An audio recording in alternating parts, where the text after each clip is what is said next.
Bienvenue à cette discussion, à ce partage à propos des émotions.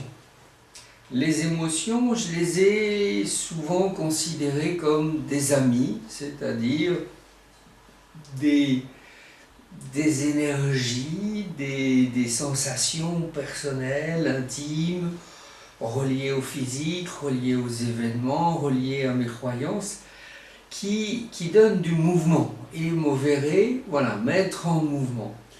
Avec, au fur et à mesure, je dirais, de mes diverses formations et expériences, des niveaux selon l'émotion, le sentiment. Alors, chacun va créer sa propre échelle pour savoir effectivement où en est mon émotion, où en est mon sentiment, qu'est-ce que j'ai envie d'en faire, et de les hiérarchiser. En même temps, notre linguistique est préformatée par un cerveau qui va observer tout ce qui ne fonctionne pas ou tout ce qui fait mal, de façon à nous prévenir du danger ou d'une opportunité. Dans la brousse, il y a quelque chose qui bouge, c'est soit un prédateur, soit une proie. De même que nous avons énormément de facilité et de vocabulaire, de termes, pour définir comment on va mal. Et quand je demande à une personne en consultation comment elle a dormi, ça s'arrête à bien, ou mal, ou très peu de détails. Et sans valider, je dirais, les différents niveaux, au niveau du physique, de l'énergie vitale, du mental, des rêves. Est-ce que le matin je me sens ressourcé? Est-ce que je me sens en pleine forme? Ou est-ce que mon sommeil a été agité ou perturbé? Enfin, voilà, donc c'est assez facile de se entre guillemets, complaire dans quelque chose de flou. Voilà, comment tu vas? Bien. Bon, voilà, là effectivement la personne qui me lance un bien, un bien mou, en fait non, elle va pas très bien. Donc elle a, alors peut-être qu'elle n'a pas envie de m'embêter avec, mais à ce moment-là je pose pas la question. On reste dans du social usuel. Les émotions, aujourd'hui, elles m'intéressent spécifiquement dans ces émotions que je vais pouvoir qualifier de naturelles.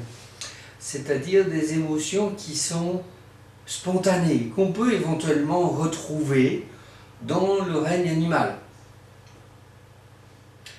Et dans les émotions naturelles, il y a l'amour, qui n'est pas à confondre avec l'euphorie ou la satisfaction. On offre un cadeau à un enfant, peut être dans l'euphorie, surtout s'il attend depuis un bout de temps. Mais est-ce que c'est de la joie? Est-ce que c'est du bonheur qui induit une notion de durabilité, une notion de réussite personnelle? Mais en tous les cas, l'amour, la joie, voilà, ce sont voilà, des émotions qui me paraissent naturelles. Donc c'est pour ça que je fais ces vidéos, c'est pour vous amener à créer votre propre grille, votre propre échelle de conscience. La tristesse, qui est une émotion effectivement qui n'est pas très confortable, qui demande du temps pour se résilier, pour s'intégrer, mais en même temps, elle nous donne des points d'appui, des points de repère sur ce qui est important dans notre vie. La colère. Alors, la colère, c'est une émotion qui vient quand on subit une situation injuste. La colère, elle est là pour nous protéger de quelque chose qui n'est pas juste, qui est douloureux, ou pour protéger quelqu'un. Je vois quelqu'un donner des coups de pied à son chien, je vais intervenir effectivement pour protéger le chien. Ok? Donc la colère, elle a une utilité. Après, la colère quand une personne ne prend jamais suffisamment sa place dans sa vie, quand elle n'ose pas dire les choses, donc elle accumule des frustrations, et à ce moment-là, elle peut générer des colères d'impuissance. Elle peut générer des colères de compensation. Mais la colère saine, c'est vraiment celle qui va poser les choses, comme on peut le voir en CNV, communication non violente, l'événement, la sensation physique, l'émotion derrière, le sens que je lui donne. Voilà, il y a tout un processus qui est intéressant qu'on peut trouver assez facilement sur Internet.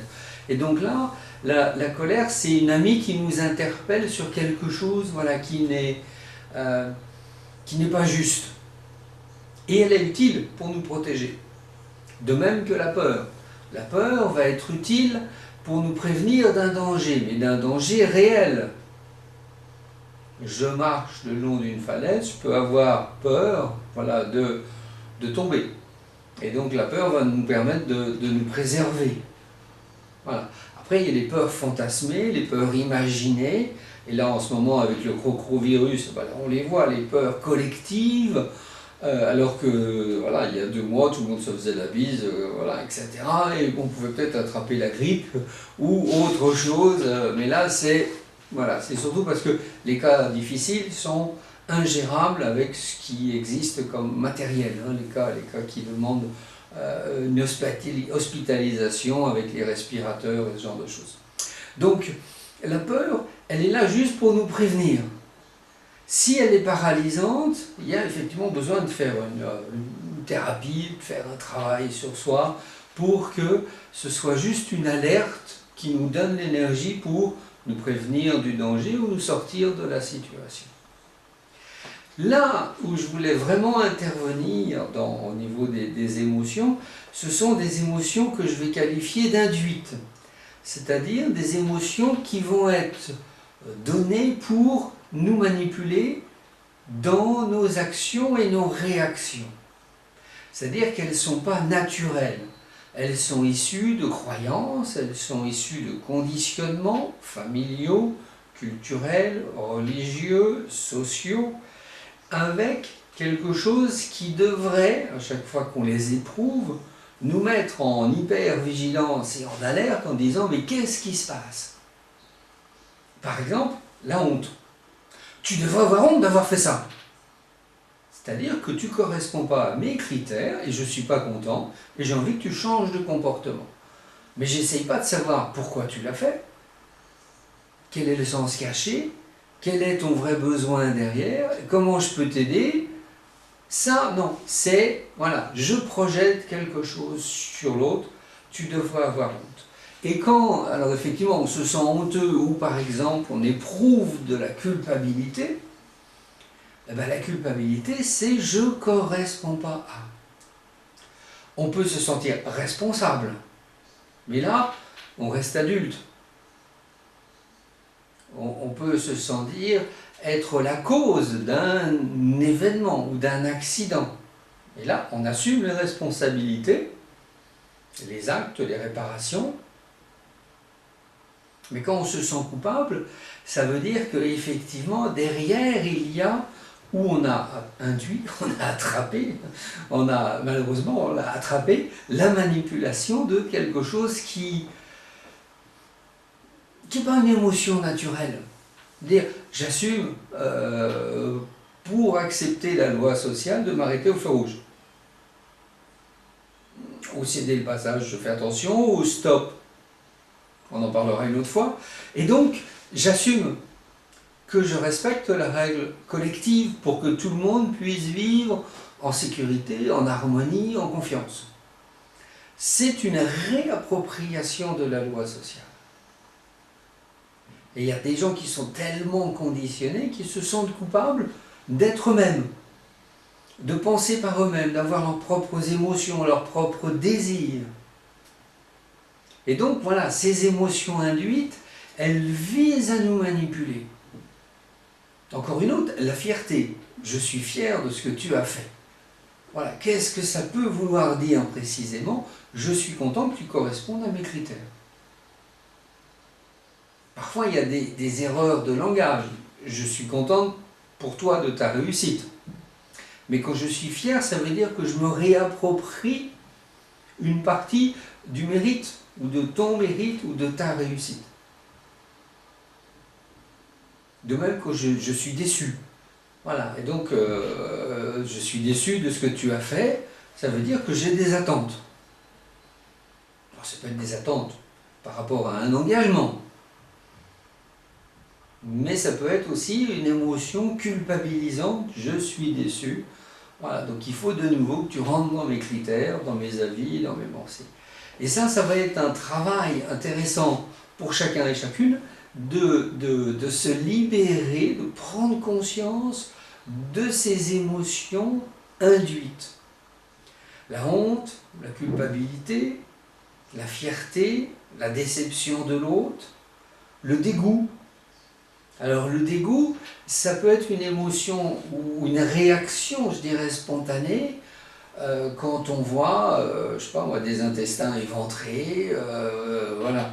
Donc là, il y a une réaction instinctive avec certaines odeurs nauséabondes, donc notre cerveau archaïque qui dit ça, faut pas en manger, on s'en va. Donc ça peut être une réaction. Mais quand tu me dégoûtes parce que tu as fait ça, alors là, on revient dans tu ne corresponds pas à mes critères. Et l'outil majeur, ça va être la communication non violente, effectivement, pour identifier et se réapproprier nos attentes par rapport à l'autre, et surtout pour celui qui se sent coupable, honteux, qui est déçu de ne pas faire la fierté de ses parents ou de son patron, ça va être de se réapproprier effectivement mes valeurs personnelles. Et puis le sens que je vais donner à ma vie. Voilà, donc c'est une première approche, et j'attends aussi vos réactions par email, qu'on peut retrouver sur ma page Facebook, c'est-à-dire vos réactions sur l'émotion, les émotions naturelles, les émotions induites, l'utilité des émotions induites, c'est la cohésion sociale, la cohésion familiale, la cohésion... Et il y a un moment où effectivement on n'existe plus dans cet ensemble d'obligations présupposées, dites, non dites, et il y a quelque chose où l'individu a besoin de se retrouver et de ne plus se laisser manipuler. Or, effectivement, un enfant, il va se construire avec ce qu'il entend et ce qu'il voit. Une fois adulte, alors effectivement, il va pouvoir, hop, et je remets mes lunettes pour mieux voir, il va pouvoir aller dans est-ce que ça me correspond? C'est pas parce que mes parents étaient de telle religion que je dois rester là-dedans. Est-ce que ça correspond vraiment à mon système de valeurs? Est-ce que ça correspond à mon éthique? Voilà, donc, libérez-vous des émotions induites, retrouvez la joie, la gratitude, l'amour, une peur saine, une colère pour vous protéger, voilà, des émotions qui sont naturelles et qui viennent nourrir la qualité de l'être. Alors que les autres émotions induites sont très souvent à viser de diminuer l'autre, mais aussi de le manipuler. Voilà, je vous souhaite quelques bonnes et délicieuses réflexions, et puis surtout d'être vigilant au jour le jour, dans les attitudes des gens, dans les réflexions, dans vos sentiments, dans tous ces automatismes qui nous viennent de conditionnement alors collectif, qu'on trouve dans cinéma, information, publicité, etc. Et de se libérer de ça pour trouver vraiment qui nous sommes vraiment dans notre joie, dans notre intensité de vie, dans notre créativité, et dans ce qui est sain de ces émotions inconfortables, tristesse, peur, colère, pour arriver à la gratitude, la joie, l'amour. Voilà, j'attends quelques-unes de vos réactions sur ma page Facebook, et puis à bientôt. Merci à vous.